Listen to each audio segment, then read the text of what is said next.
with another video. And today we're going to be going in depth into the United States Senate elections.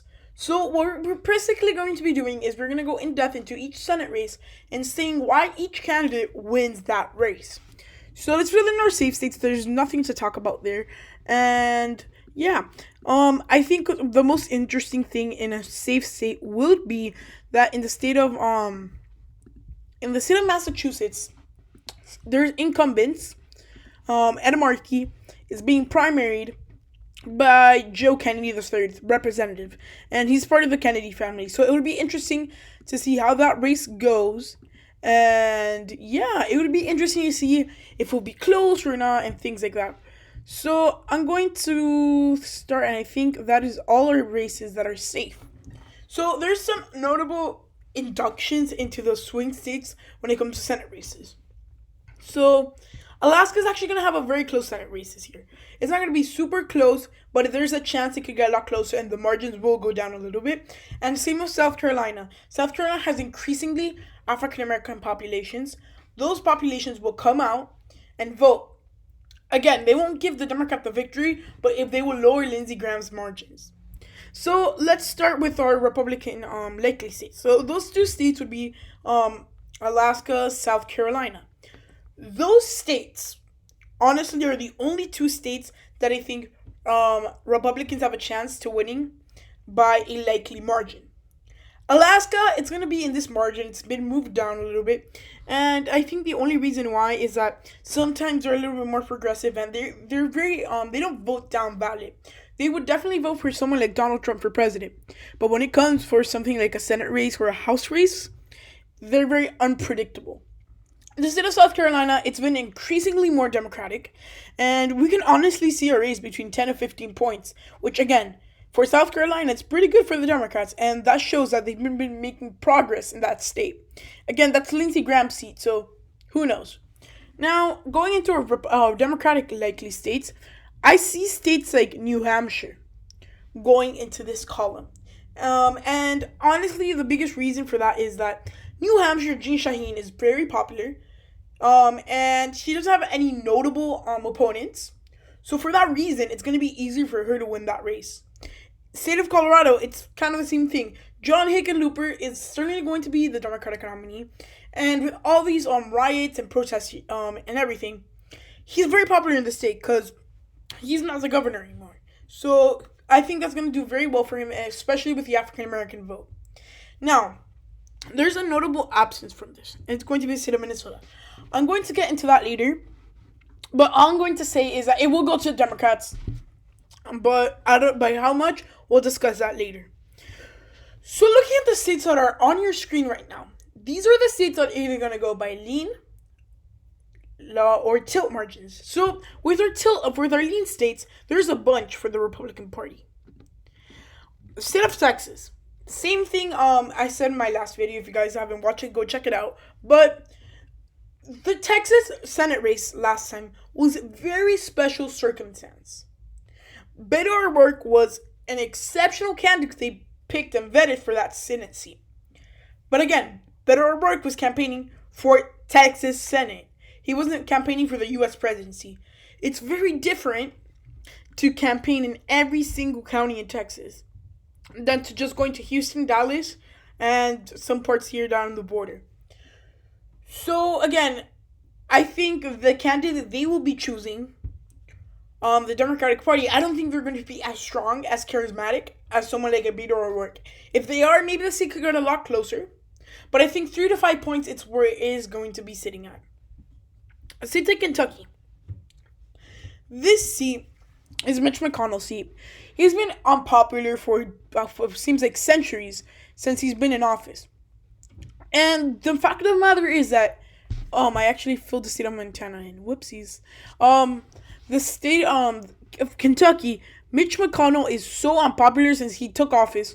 And honestly, he's always have close races. 2014 was close. You saw 2008 be close. And all his Senate races have been pretty close. Looking at 2020, where there is very big protests and things going around, and even in many parts of Kentucky, like Lexington and Louisville, you can tell that there's going to be a big movement in the state of Kentucky. They could probably, if they put enough money and effort, they could probably flip the seat, but that's only in very high, extreme circumstances. Now, when it comes to the Democratic Party, there is a couple of states I want to look at. The state of Minnesota at this point, it's looking pretty good for Tina Smith. Now, here's the thing. These protests and riots that started in Minnesota, and it's also kind of, the investigation is going there with the whole George Floyd situation. If it turns out to be that they try the officer and something happens that where they don't give him enough justice or things like that, as people may think, then Democrats may be affected because their government in the state of Minnesota is controlled by Democrats. You have a Democratic governor, many Democratic mayors, 2 Democratic senators, the Attorney General is a Democrat. So all these things will come and could impact Tina Smith. Again, the most I think it could do is bring down the race to a couple less points for Tina Smith, but still, it's a considerable thing. And honestly, when it comes to elections, margins are important. So I think, considering all of that, Tina Smith will win by 2 to 3 points. Same thing in the state of Michigan. John James went against Debbie Stabenow. He went against Debbie Stabenow last Senate race. He lost. Will he win? Absolutely not. He has no chance of beating Gary Peters, and here's why. He's already rejected by the voters of the state of Michigan, and also, he's African American, but he's a Republican. So maybe that would push people different ways. But considering of the whole Black Lives Matter movement, there is a possibility that he wins. So if he can get some African American voters from the very urban areas.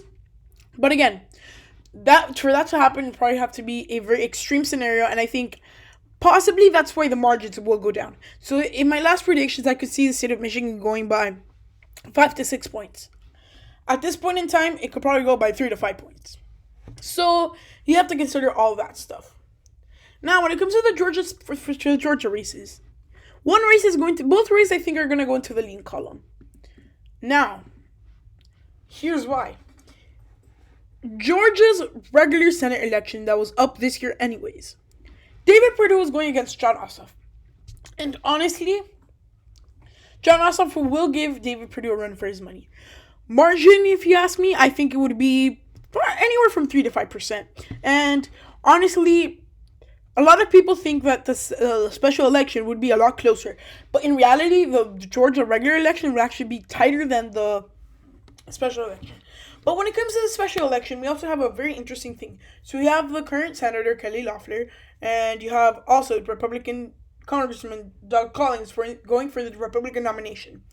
For the Democrats, you don't have anyone super notable. I think the front runner for that is a Reverend Raphael Warnock, which at the end of the day, whoever they pick, the Democrats, and they put him against someone like Kelly Loeffler or Doug Collins, they would probably be winning the Senate race of the Republicans.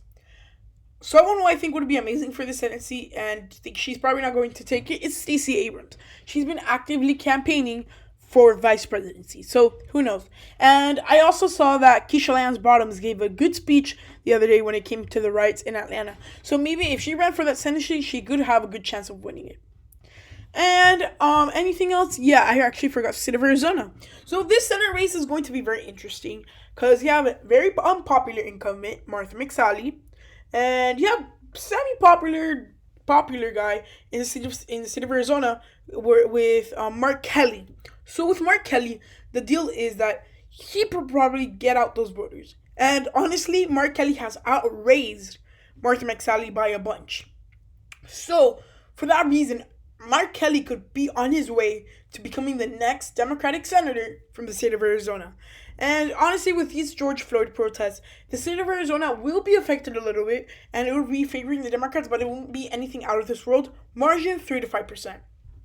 Now, all these states that are currently not filled in on your screen will be going by lean and by tilt margins. So let's just begin and go across the road. Montana. Look, at this point, Steve Daines has done a good job at raising money, getting those endorsements, and doing everything that he wants. Now, Steve Bullock, he's also been poured a lot of money into this race. And honestly, it's going to be a tightly contested race. And honestly, Steve Bullock, I think, has what it takes to win the Senate race. And Democrats winning statewide in Montana is nothing that's unheard of. And honestly, they actually have a good chance because, for example, they're going to be kind of losing the governorship again, and they're going to be like giving it off, I guess, because they have to go to another period. But you have the lieutenant governor who's running in that governor race. Steve Bullock is running into this Senate race. If I want you to be honest with me, I want to be honest with you that I think Steve Bullock would have done a lot better if he ran for the House seat because it would have been emptied by Greg Gianforte. And yeah, so looking at our next state, the state of Kansas, Barbara Bollier has a pretty good shot of winning this Senate seat. Chris Kobach will be the Republican nominee in the state. Chris Kobach, the very unpopular person in the state of Kansas, it's very unlikely that he would win in the state. And for that reason, I think Barbara Bollier will win, and she'll probably narrow it out a little bit less than Laura Kelly won in 2018 for her governor race. So if Democrats, all they have to do is win 50 seats if they win the presidency. So supposing that Joe Biden wins the presidency, Democrats have the majority. But I don't think that's where they stop. State of Iowa, I think Joni Ernst will be holding on narrowly to her seat. And by narrowly, I mean by 0.01%. Why do I say this? Well, Joni Ernst is a very, she appeals to the farmers and to the rural people in the state of Iowa, which is a kind of a big majority in the state. But also, you have the urban voters, which could heavily go to the Democrats, especially in those heavy African-American areas, such as Des Moines and Iowa City. For that reason, the Senate seat will become close, but at the end of the day, it won't go to the Democratic challenger. When it comes to North Carolina, Cal Cunningham will be winning the seat. And the reason I say that is that, honestly, it's very, very complicated. We have the Black Lives Matter protest. And all of that, and even before this, Tom Tillis was looking like he was going to lose. This is the cursed Senate seat. Whoever wins the Senate seat doesn't get another term. And I think the curse will continue. And look, Cal Cunningham has been raising unmatchable amounts of money. He's put a big amount of money into this race. And honestly, these races, all you need is money. If you're a Democrat and you want to win the state of South Carolina, for example, you put enough money into the state of South Carolina, you will take that Senate seat with you. So yeah, I think he has what it takes. Tom Tillis is looking very weak right now. And honestly, the other scandal with Richard Burr in that state could actually affect Tom Tillis in some ways, because then there's going to be some loss of trust between North Carolina voters and the Republican Party. Last but not least, we have our friend up in the state of Maine. Suzanne Collins will be losing her seat, I think, to Sarah Gideon. Sarah Gideon, the House Majority Speaker for the state of Maine, she is very inspirational with the Maine voters. She could heavily win the Portland area and appeal to the people in the 2nd Congressional District. Susan Collins is on her way out because she has fallen from most popular to least popular. So that might affect her, and I think honestly, Susan Collins is saying goodbye to the Senate. This will be her last term, and we're going to be seeing a very interesting Senate race. When 2018 came along and I started looking at this map, I said Democrats have a very low chance of winning this Senate race. But now more and more than I see the map, you see states like Montana have become competitive. Kansas, North Carolina, Maine, Kentucky, South Carolina, Georgia, Texas, all these states in Arizona, all these states that come and become competitive gives Democrats the shot of being the Senate majority leaders. So guys, I hope you enjoyed the video, and if so, please give it a like. Subscribe if you're not yet subscribed. When we hit 250 subscribers, we will be doing a giveaway. And yeah, I'm really excited to do a giveaway. And guys, hope you enjoyed the video, and goodbye.